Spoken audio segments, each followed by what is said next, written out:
I'm Darren McMahon and I'm from PACT House in Stanley. PACT House is a community organisation. I call it an umbrella and a catch net. It covers a lot of people in the community. It also catches people who drop through the cracks of other support. My name's Calvin Hall and I'm a volunteer for PACT House. I'm Joe McMahon. I'm also a counsellor for Stanley. At the minute I'm furloughed from work, so I'm up at PACT House helping out with logistics for deliveries and making sure that people who ring us up and are in need of support get that support sent straight to them. PACT House was born basically about 6 years ago through a youth cafe drop-in, which morphed through universal credit and austerity into local need for support services into what is PACT House today. Basically, the pandemic has almost looking at the figures, what we do in a day, we used to do in a week and more. A lot of people are accessing the service who've never had to go to a food bank, have never not been able to pay electric bill, who've never not had money in the bank, have always been able to have a prescription collected or to get to see a doctor or to just go shopping, post a letter. There's been a whole host of everyday life sort of experiences that seemed unimportant that suddenly are important that someone else has to do. We've picked that up in the community. Well, I think it's a needed thing because a lot of people have never been in this situation before. Now a lot of people are realising how important it is to have that support in local community because a lot of people are furloughed from work now and they're not getting the money as regular as they are, and sometimes people just need that extra hand up. And I think it helps a lot mentally as well, because without this kind of support a lot of people would be stuck at home with no way of getting any help. And a lot of people would struggle without it. Basically, because of space, PACT House is what it is. It's not a small building, but it's not large. Stanley Town Council have been amazing. They've let us use their back rehearsal room in the Civic Hall. The whole system's run on volunteers. Without the volunteers here, there would be no one to do all this work that PACT House has been doing. So it really helps in assisting with getting people support and making sure that the local community are all right. I normally come in first thing in the morning, see all the deliveries in, all the fresh produce from the shops from the night before, and then I'm here all day bagging up food parcels and getting deliveries ready to go out for members of the public, really. Volunteers we have, some of our stalwarts, some of our ongoing ones are amazing. They've stepped up so much. They work 6 days a week from 8 o'clock in the morning till about 5 at night, and what they've done has been faultless and just amazing. Just blow my mind every time.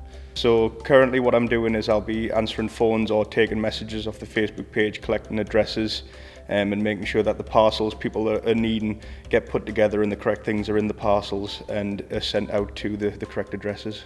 The volunteers we have, volunteers who shop for people. We have people who actually pack the food packs and toiletry packs together, who put stuff together for people. We have our chef who works in the kitchen who's making take-out meals. We freeze them up so we can batch deliver them so people can microwave them for an easy win, proving very popular with all people. It's such an easy sort of solution to there.